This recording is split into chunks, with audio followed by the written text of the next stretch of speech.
I'm Ben Wattenberg. The pundits, the junkies, the politicians, the spinners have all been heard from about the elections of 1996. Those elections are now history, and so we turn to historians to find out where we have been and where we are now. Joining us to ponder these celestial historical questions are two eminent scholars. Robert Dallek, professor at Boston University and author of Hail to the Chief, The Making and Unmaking of American Presidents, and Lone Star Rising, Lyndon Johnson and His Times. And Seymour Martin Lipset, fellow at the Woodrow Wilson Center for International Scholars and author of over 20 books, including, most recently, American Exceptionalism, a Double-Edged Sword. The topic before this House is the nation in transformation. This week on Think Tank.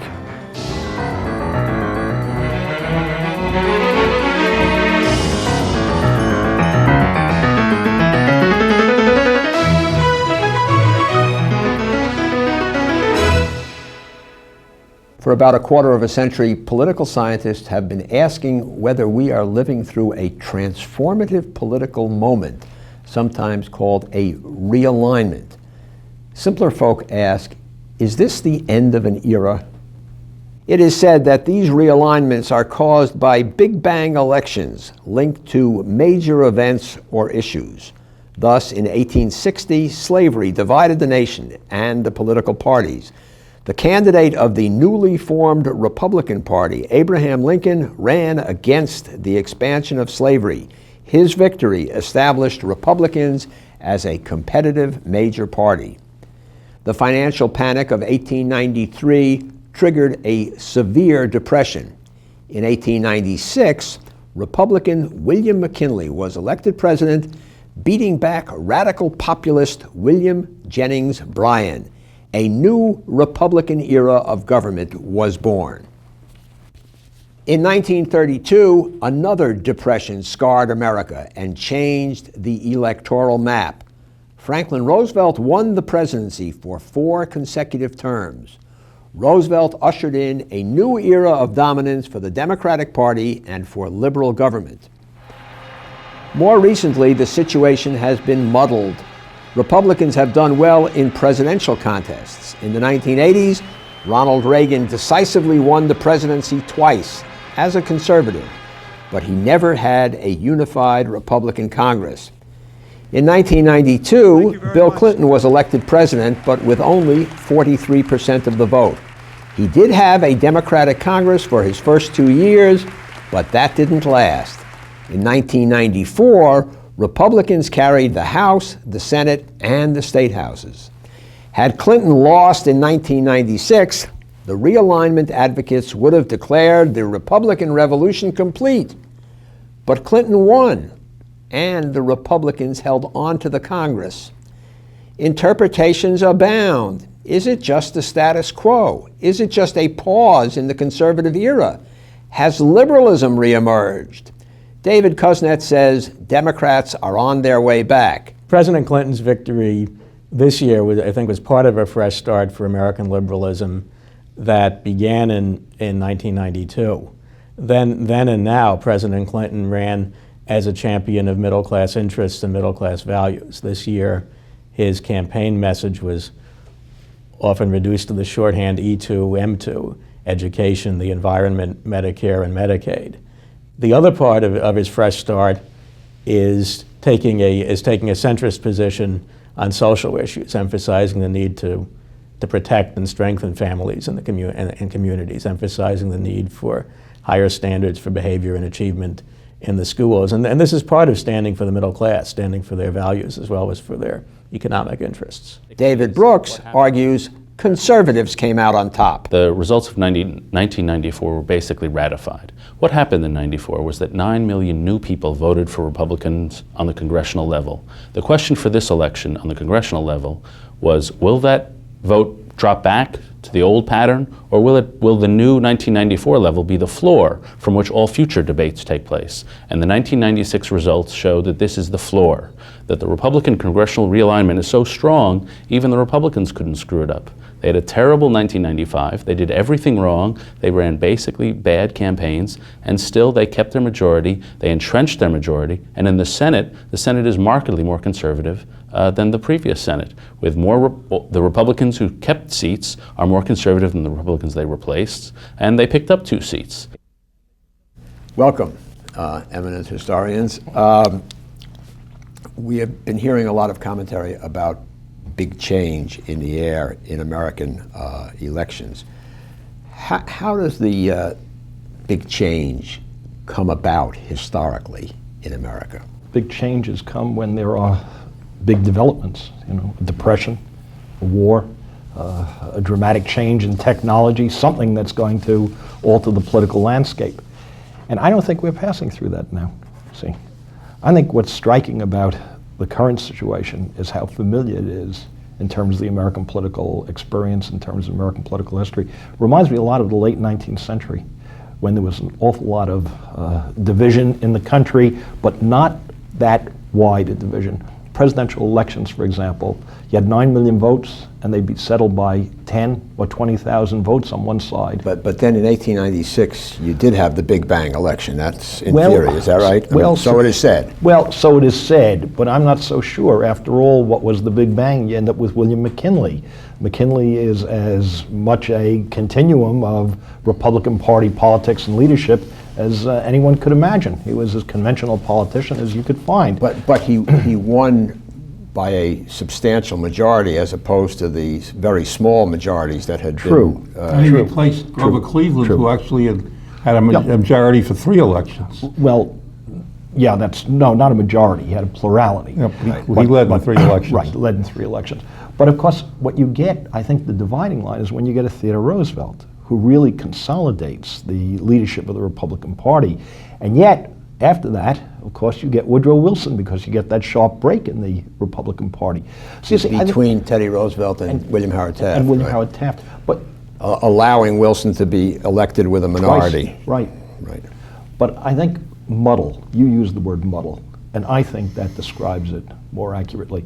See, I think what's going on in the country is not a decisive shift to the Republicans, not a comeback of liberalism, but I think a kind of cynicism about all politicians. Right, let's come back to let's just explore this nature of change as seen through a historian's view. Marty Lipset, how does a historian or a historically minded political scientist see big moments of change, and is there any way to predict them and say, well, we're headed for one, or as Robert Dallek seems to say, well, maybe we're not headed for some big political change? Things like depressions and wars have been the catalytic event, the stimulus for major change, and we haven't had one. In fact, economic conditions, and people may want to hang me for this, but basically economic conditions since World War II have been reasonably good. We've had recessions, but the recessions have been relatively mild compared to past ones, and we've had a low rate of growth, but we've had a rate of growth. And if you look at the rate of growth in the 19th century, it wasn't much higher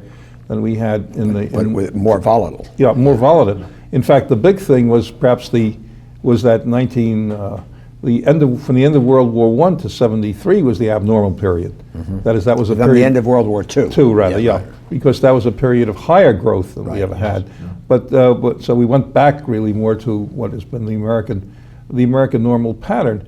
You mentioned Teddy Roosevelt, but Teddy Roosevelt was able to get a tremendous victory because his predecessor had been a conservative or appealed to traditional Republican bases of support. McKinley. McKinley. He took over after McKinley's assassination in the beginning of his second Teddy term. Roosevelt was a progressive Republican. So Teddy Roosevelt brought to the Republicans a lot of people who had voted Democratic or Socialist. And that gave the Republicans an even greater majority. And then 1912 was kind of confused with, you had, except for Taft, you had sort of 3 candidates on the left. And in the post-World War I era, this Republican domination continued. And while today, we think of the Republicans as conservative and solidly conservative, Democrats liberal, that wasn't true earlier. There were a lot of very left-wing people who were Republicans, and there were a lot of very conservative people who were Democrats.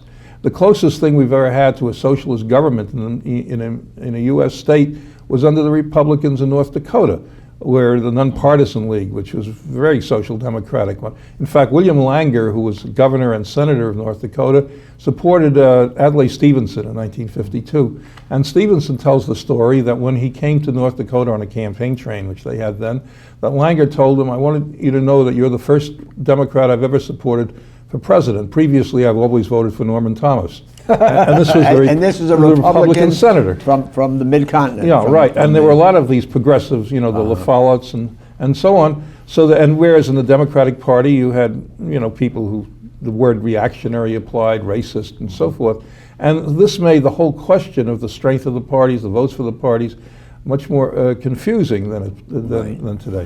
But go ahead. Well, what I was going to say is I think an important distinction that needs to be made here, it's not so much between left and right as between those who had a faith in an active federal government and those who were reluctant to see the government used to intervene in public affairs. The Democrats historically, from Jefferson's day almost to the Roosevelt's election in '32, were the small government party, the less activist party. The Republican. But again, it gets muddled. Sure, muddled nothing by is the fact that Woodrow Wilson in 1916, when he runs for re-election, takes over Theodore Roosevelt's New Nationalism, right. And he adopts a much more activist approach because he wants to bring into the Democratic Party, or to his side, those Roosevelt progressives who he needs in order to win, even with a minority vote. So, it gets muddled, it gets mixed up here. Well, to show how confusing things are, however, Woodrow Wilson introduced Jim Crow into Washington, D.C. Exactly. He was a Southerner. He came originally from Virginia. Right. Whereas under the Republicans, Theodore Roosevelt invited all sorts of major black leaders to the White House. And so that you had an inversion of, and it wasn't until the mid-30s that you got a shift with the blacks going Democratic. And even then, Roosevelt was not such a great advocate of civil rights. I mean, he was very cautious about alienating his Southern... Because he had to keep the solid South right. of the Democratic Party. You're talking about Franklin Roosevelt. Franklin Roosevelt. Yeah, sure. But then the great irony, of course, is that it's Lyndon Johnson who does so much for civil rights. Kennedy is very cautious. Mm-hmm. And Lyndon Johnson is the great activist on behalf of civil rights, voting rights. Again, it's a Southerner, Texan. Mm-hmm. All right. We're talking about... realignment theory. The theory, if it's valid or not, is kind of that at periodic moments there's sort of a Big Bang election. Mm-hmm. Abraham Lincoln, 1860, William McKinley, 1896, Franklin Roosevelt, 1932. Now, since 1978, as I recall it, with the passage of Proposition 13 in California, there have been a lot of conservatives who have been saying, now we're getting another Big Bang realigning shift, and then another group of people say, no, it's not a realigning, it's a de-aligning into sort of a mess. Clinton wins, and the Democratic Congress comes in 1992, and then he suffers this catastrophic loss in 1994, where he loses control of the House, the Democrats do, loses control of the Senate. The governors, which in recent decades had been principally Democratic, become Republican. Now we have 1996. That is not a clean line, is it? I mean, my question is there a realignment bubbling? No, I don't think there's a realignment bubbling. Though one kind of realignment took place, the two parties became much more consistent. That is, the Republicans, the left, what had been the left and the Republicans, or the more activists, moved out. In the Democratic Party, the more conservative elements, who were mainly in the South, moved out. So that Democrats are more consistently liberal than they've ever been. Republicans are more consistently conservative than they've ever been. And so we have, if you will, cleaner national alternatives between the two parties, and that's something that occurred. Ironically, a lot of good government people had been saying all along, wouldn't it be nice if we had a liberal party and a conservative party? Now you have it, and people are saying the parties are too ideological. Right, but the public thinks that. And you see, the interesting thing, what the main characteristic to my mind of the post-war era, though things like this happened earlier, is the situation that the president and at least one house of Congress most of the time have been of different parties.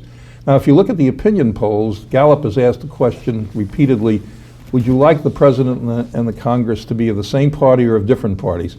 And repeatedly, Americans say different parties. They want in other words, they're not looking for one party to dominate. It reflects in large part their distrust of politics and distrust of politicians, and they want them to control each other. Marty, what it reflects also is the point you made before, the general prosperity that the country has enjoyed. And people don't invest that much in politics. They don't see it as all that important. They're alienated from politicians. They don't like them. They don't find them particularly attractive. They don't trust them. And they don't want to give any one group or any one political faction exclusive control. And so it's the classic checks and balances. But Robert Dallek, I asked Marty Lipset if we are in a moment of realignment or rolling realignment or major change, and he was very emphatic. He said no. Yeah. You agree with that? Well, I'd be a little more tentative because I think we have to see what's going to happen in the next. Obviously, right. Because before we know, I mean, this is the historian's refuge. Right. You're going to have to look back and see where it's all leading. And so, for the moment, one can say yes, no. I mean, we can be on either side of the question because I don't think it's all that clear. Well, but let me, I mean, a lot of people from across the spectrum are saying there is sort of a conservatizing tendency, a move to the center right. It's not some radical thing, but that the nose of the ocean liner has kind of moved a bit. Do you buy that? No, because Ben, this is a conservative society. This is generally where the country is throughout its history. It's centrist, it's moderate, the point about the public didn't like Reagan or Carter all that much, same exact thing in this election. They didn't find either Bill Clinton or Bob Dole such compelling figures, and I think this is typical rather than atypical. Well, but hold on. Suppose let us stipulate that you are correct. It's basically a moderate or conservative, mildly conservative country. Yep. But didn't we have, say, take it from the way people normally market McGovern in 1972, a tendency, as perceived in any event, for liberalism to go overboard, and this is a correction, which, I mean, you can call it a realignment, you can call it anything you want, but is that a fair way of viewing this electorate, that there is a correction? People thought that the liberal tendency was going too far, and yeah, I think that's true, and I think what Bill Clinton has done is moved the Democratic Party very much back to the center of the political spectrum. And look what he's trying to do now with bipartisanship. The whole idea is to knit together some kind of coalition which will allow him to govern effectively in dealing with the Congress. So I think there has been a shift back toward the center, but I think it's the more traditional way in which the party has operated. There's a realignment within the parties. You see, if you look at it the way the realignment people have looked at it, has there been a shift from Democrats to Republicans in terms of elections, and is this a permanent commitment to the parties? No. But the two parties have changed dramatically, and this has happened elsewhere too. In what direction? The Democrats have clearly, and the Social Democrats in Europe have clearly moved to what we call the right. There isn't a single, I did a study of this a couple of years ago, there's not a single Social Democratic or Socialist party in Western Europe or Australia who today advocates socialism. Every one of them says explicitly they favor a market economy. Okay, so the left has moved to the right center, or to now the rightward toward the center. Now the right, however, in some places have moved further right. In Britain, Margaret Thatcher and Ronald Reagan represented a shift to the right, but it hasn't held. The Conservative Party in England is not a Thatcherite party, or only partially. The Major represents a compromise. Prime Minister Major, right. In Prime Minister Major of Great Britain. In Chancellor Kohl of Germany, in fact, I was with a German Social Democratic last night who was complaining that they can't beat Kohl because he's introduced all the things the Social Democrats have wanted in terms of what Republicans say about Clinton. He ate my lunch. Now the Republicans, you see, what 96 meant, the Republicans misunderstood the election in 94. People didn't vote to go as far. They didn't like what Clinton had done in 92 to 94, but they also didn't like what the Republicans had done in 94. What they wanted was a moderate, what we call a moderate centrist position. And in fact, this is great. The 96 election, to my mind, or 94, is a great victory for democracy because the people have told... The 96 election, right. Because the people have told the leaders of both parties, we don't like what you're doing. We don't like you to be as anti-statist as the Republicans want. We don't like you to be as statist as Clinton was with the health plan. We want a kind of moderate welfare state. And if you go too far in one direction or another, we're going to slap you down. Right, now we have the beginning of a thesis bubbling here. Would you sign on to that? Well, yes and no. Thanks, great. Always the scholar, Right. always the scholar. Yes, in the sense that I think there's no question that this is an era of moderation in politics, that the conservatives have moved more to the center as well. Think back to Barry Goldwater's defeat in 1964. How did the Republicans, how did the conservatives overcome that? By becoming more moderate, by moving more to the center, you see, by operating in the context of American traditional political life. The thing that's left out of this, I think, is the fact that there is a tremendous yearning, I believe, in this country for stronger leadership. And what people want is a leader they can trust, someone they're comfortable with, someone they find attractive, with whom they can identify. I think this has a lot to do with why Colin Powell, despite the fact that he doesn't run, despite the fact that he's not a candidate for anything, he seemed like the ideal candidate to many people. They were flocking to his banner. I think what people want is not what support for Colin Powell represented, like the support for Perot, is an anti-politics. He wasn't a politician. True. They don't want people with political backgrounds, with political experience. They don't trust politicians.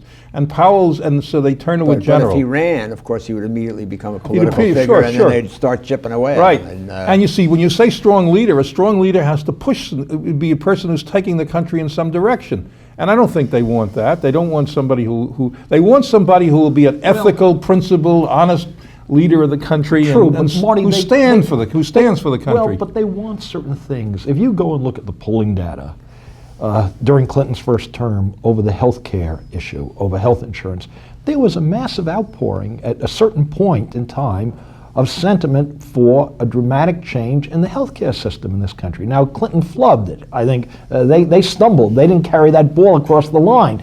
They couldn't come up with a plan that was all that effective. Well, that's the argument against national health care, is it sounds great until you get into the gizmos of it, and then it doesn't work very well. But I think what's so striking is the extent to which the polls were showing a desire for some significant change, that they're not comfortable with that institution in our society. They're comfortable with most institutions. They don't want to change the Constitution. They don't want to change to a prime minister system. Let me see if I can wrap this up, but what you're saying here.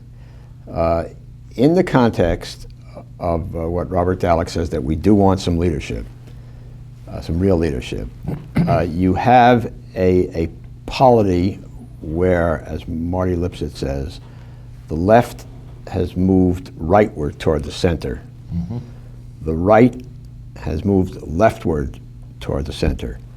And I would add, and see if you accept this, that if you, and the totality, while these two things are happening, is moving gently in a center rightward direction because it is compensating for the previous liberal tendency. Would you accept that? No, I think overall that is true.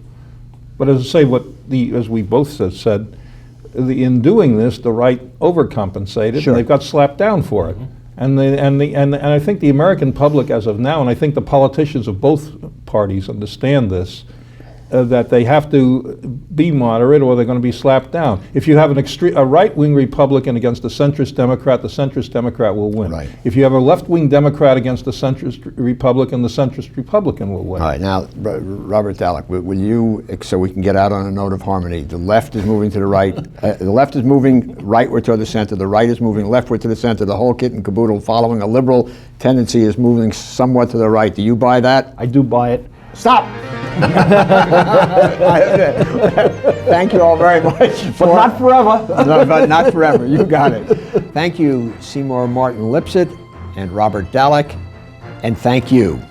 As always, we enjoy hearing comments and questions from our viewers.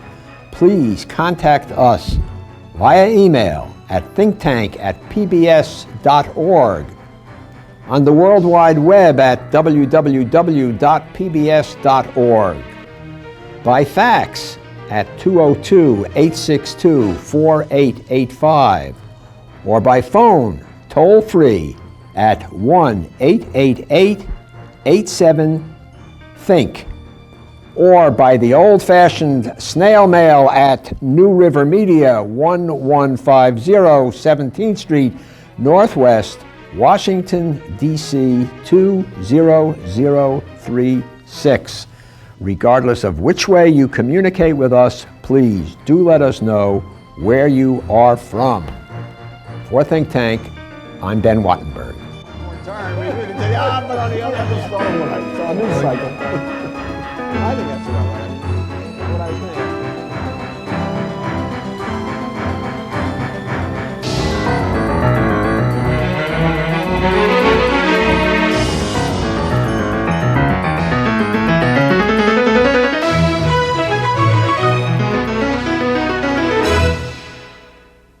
This has been a production of BJW Incorporated in association with New River Media, which are solely responsible for its content.